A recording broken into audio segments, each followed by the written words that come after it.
ค่ครั้งเดียวให้ทานขี้เมาหรือคนไม่มีศีลห้าให้100 ครั้งก็ไม่เท่ากับให้ทานคนที่มีศีลห้าแค่ครั้งเดียวนี่คือแยกละเอียดออกอีกให้ทานคนที่รักษาศีลห้า100 ครั้งก็ได้อานิสงส์ไม่เท่ากับให้คนที่รักษาศีล8แค่ครั้งเดียวแยกไปแล้วพอให้ทานคนที่รักษาศีล8 100 ครั้งก็เท่ากับน้องเนรที่รักษาศีล10แค่ครั้งเดียวไม่ได้นี่คือบุญอานิสงส์ก็ไล่ไปเรื่อยๆจนไปถึงอภัยทานที่พระมหากษัตริย์เราท่านจะอภัยทานโทษให้คือการให้อภัยเป็นทานไล่ไปเรื่อยๆนี่แยกมาเดี๋ยวบางคนเข้าใจว่าพระอรหันต์อยู่ที่บ้านใช่คือพ่อแม่นี่ไปที่วัดไหนพระท่านบอกว่าพระอรหันต์อยู่ที่บ้านโยมไม่ต้องทำบุญที่นั่นนะพระอรหันต์ถ้าพระไม่ชี้แจงแสดงให้เข้าใจอีกก็คิดว่าโอ้พ่อแม่คือพระอรหันต์พระอรหันต์ในที่นี้มี2 อย่างหนึ่งคือผู้ให้อุปการะเราคือให้ชีวิตให้เลือดให้เนื้อนี่ก็เขาเปรียบเหมือนพ่อแม่เป็นอรหันต์ที่ให้ชีวิตแต่พระอรหันต์จริงๆคือตัดจากกิเลสตัดจากปัญหาหมดแล้วตัดจากความโลภความโกรธความหลงนั่นเรียกว่าพระอรหันต์ในพระพุทธศาสนานะครับพ่อแม่เราอยากกินเหล้าไหมกินพ่อแม่เราอยากมีอะไรไหมมีหมดเราบางรูปท่านไม่อธิบายให้ฟังกระจ่างก็คิดว่าพระอรหันต์ก็คือพ่อแม่เขาเปรียบเทียบอย่างกับพรหมสีหน้าเมตตามุทิตาเบกขาคือเปรียบเทียบเป็นคำเปรียบเทียบนะครับวันนี้จะมาดูการปฏิบัติธรรมมาดูที่ใจของเราเนี่ยมาดูว่าใครมีใจเป็นยังไงมาดูการว่าเรามาดูใจตัวเองวันนี้จะมาจากเอาสติปัฏฐาน 4สติปัฏฐาน 4มีอะไรมีกายานุปัสสนากายานุปัสสนาก็มีอะไรก็คือดูร่างกายเรามาดูวิปัสสนาก่อนกายาก็คือใจก็คือกายวิก็บอกว่าวิแปลว่าวิเศษแจ้งต่างวิตัวเดียวบอกแหวนสระอีนะวิเศษแจ้งต่างส่วนปัสสนาปัสสัทธาในความดูนี่แหละภาษาบาลีบอกว่าปัสสัทแปลว่าดูให้แจ้งถึงกายกายานุปัสสนาดูให้แจ้งถึงกายว่าร่างกายเรานี้มีอะไรบ้างตอนเกิดมาใหม่ๆนี่มีอะไรเล็บขนผมทุกสิ่งทุกอย่างดูให้หมดเลยตอนเป็นวัยรุ่นมันมีแรงมีอะไรเยอะพอเริ่มแก่ตอนนี้70-60มันมีอะไรที่เปลี่ยนไปมากเอาวิปัสสนาไปดูวิปัสสนาดูให้มันแจ้งให้มันเป็นความจริงได้บางคนเนี่ยสวยเลย40 กว่าแล้วคนอื่นไม่สวยเราฉันสวยคนอื่นมองไปโอ้จะ50หรือยังแต่เรายังสวยอยู่เลยคนอื่นยังหล่อก็เราไม่ได้มองความจริงถ้ามองความจริงปุ๊บจะรู้เลยว่าเราเริ่มหมดแรงผมเราเริ่มงอร่างกายเราก็เริ่มแก่แล้วจะอยู่อีกกี่ปีถ้าใครจะ60แล้วก็เตรียมเบนหรือไม่นานหรอกจริงๆระยะที่เหลือจงแค่นี้นะจากนี้ไปแค่เดียวเลยให้เราดูที่ร่างกายดูแล้วนี่จะไม่ใช่ดูชิเถอะแล้วนั่งดูเห็นหลวงพ่อเห็นตามาบอกว่าดูไปไม่เห็นมีอะไรมีแต่กระดาษมีแต่เกลือไอ้นี่ไม่ใช่ดูอย่างนั้นดูแล้วให้พิจารณาว่าโอ้ตอนเราเกิดมาเป็นยังไงอันนี้เรียกว่ากายานุปัสสนาแล้วมาดูที่เวทนานุปัสสนาก็ดูที่ความเจ็บเนี่ยนั่งไปมันเจ็บหัวเข่า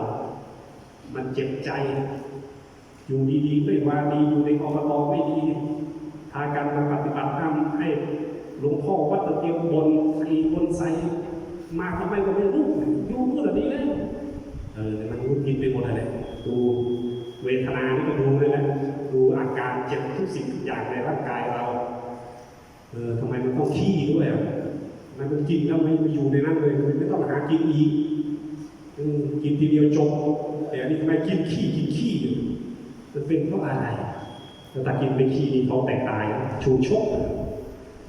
ให้เราดูอยู่ในความเจ็บปวดทำไมกายานุปัสสนาเวทนานุปัสสนาใช้สติกำหนดนะครับดูความสุขดูความทุกข์ของเราส่วนข้อที่3ก็คือจิตตานุปัสสนาไอ้ที่สำคัญดูที่จิตตอนนี้เป็นไงบ้างโกรธกับใครมาหรือเปล่าจิตเราไอ้คนอื่นเขาทำอะไรพูดเสียงดังจริงๆเอาชอบเอาใจของเราจิตของเราไปใส่กับเขาเลยทำอะไรก็ไม่รู้เสียงดังไอ้ที่จริงเขาก็ทำเรื่องของเขาใจเราก็อยู่นี่อยู่ในเราเนี่ยไม่เอาใจไปใส่กับการกระทำของเขาก็นั่งทุกข์ถามว่าเราไปสามารถไปห้ามเขาได้ไหมไม่ได้เขาจะทำเราก็ห้ามใจเราสิถ้าห้ามเขาไม่ได้ห้ามที่ใจเราตรงนี้เลยดูตรงนี้นะจิตตานุปัสสนามาดูธรรมานุปัสสนาธรรมานุปัสสนาก็คือธรรมะก็คือความเป็นจริงไอ้ที่หายใจเข้านี่เป็นธรรมะไหมเป็นนี่แหละธรรมะตัวสำคัญถ้าหายใจเข้าไม่หายใจออกตายหายใจออกไม่หายใจเข้าก็ตายใกล้ขนาดยังดิ้นรนหายใจเข้าหายใจออกยังตายเลยนะทุกอย่างมันจะตายให้เราพิจารณานี่แหละกรรมฐานของการนั่งสมาธิดูธรรมะดูความจริงว่าเรามีการเกิดเป็นธรรมดามีความแก่เป็นธรรมดามีความพัดพลาดเป็นธรรมดาและมีความตายเป็นธรรมดาบางคนนี่อกหักนิดเดียวเองความรักมันน้อยมากอุ้ยผิดหวังอกหักเอาปืนไปฆ่าเลยชู้ตายตัวเองก็ไปอยู่ในคุก40 ปี50 ปีมันทรมานในคุกขนาดพระพุทธเจ้าบอกว่าธรรมะมันมีความรับภาพเป็นธรรมดาไม่มีใครที่อยู่กับเราแม้แต่ร่างกายเลยทุกสิ่งทุกอย่างที่อยู่ในเรามันจะค่อยๆไปทุกวินาทีเลยนั่งอยู่หายใจเข้าหนึ่งเนี่ยไอ้ความบอบช้ำในร่างกายข้างในมันเริ่มเผาผลาญแล้วมันเริ่มฆ่าหายใจออกมันก็ฆ่าหายใจเข้ามันก็ฆ่าเราไปทีละนิด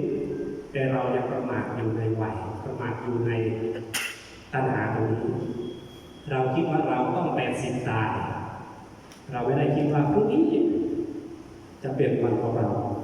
ให้เราดูความตายเป็นอารมณ์บางทีถ้าคนไม่เอาหายใจเข้าไม่พุทไม่โทก็หายใจเข้าตายแน่หายใจออกตายแน่เอาอย่างนี้เลยให้เรารู้ว่ากูตายแน่เมื่อตายแน่เรารู้ว่าเราจะตายแน่รับรองพรุ่งนี้เรายังอยากทำอะไรอยากจะสร้างบุญสร้างบารมีอยากจะสร้างแค่นี้แหละถ้าอาตมาคิดไม่ได้วันนี้อาตมาสึกไปแต่ตั้งแต่พรรษาแรกแล้วไม่อยู่หรอกถามว่าอาตมาอยากไหมอยากจีบสาวอยากมีครอบครัวอยากไปเที่ยวอยากมีรถทีอยากกินข้าวเองอยากไปเที่ยวตะวันแดงอยากไปเที่ยวที่ไหนอยากไหมอยากเหมือนโยมนั่นแหละทุกอย่างนี้ก็ยังอยากเลยทุกวันนี้ยังอยากเลยแต่อาตมามีอยู่ข้อหนึ่งที่อาตมาอยากแล้วอาตมาไปไม่ได้คืออะไรห้ามอะไรไม่ใช่ไปห้ามอย่างอื่นห้ามใจตัวเองนี่แหละอาตมาบวชมาเนี่ยเขาบอกว่าบวชที่เขาบอกว่ามีบวชใจหรือบวชมาทำอะไรตอนใหม่ๆไม่รู้ว่าบวชมาทำอะไรพออยู่ไปสักพักมันจะรู้เลยโอ้บวชมาทำอะไรรู้เลยก็คือบวชมาตัดกูผสมบทกูปัดเข้าไปใกล้ๆผสมบทเข้าไปใกล้ๆผู้ที่เจริญแล้วนี่แหละเข้ามาใกล้ๆอยู่รวมกับกูประชาเอาเดี๋ยวจะเลยเวลาแล้วเหลืออีก15 นาทีได้เวลาแล้วเดี๋ยวหันหน้ามาตาหนักนึงก็ได้เดี๋ยวจะว่าพร้อมเดี๋ยวว่าตามมาได้คำสมาทานกรรมฐานนะครับตามนะโมพร้อมกันนะโมตัสสะภะคะวะโตอะระหะโตสัมมาสัมพุทธัสสะนะโมตัสสะภะคะวะโตอะระหะโตสัมมาสัมพุทธัสสะนะโมตัสสะภะคะวะโตอะระหะโตสัมมาสัมพุทธัสสะเดี๋ยวว่าตามนะครับอุกาสะณโอกาสบัดนี้ข้าพเจ้าขอสมาทานเอาซึ่งพระกรรมฐานขอปณิกสมาธิ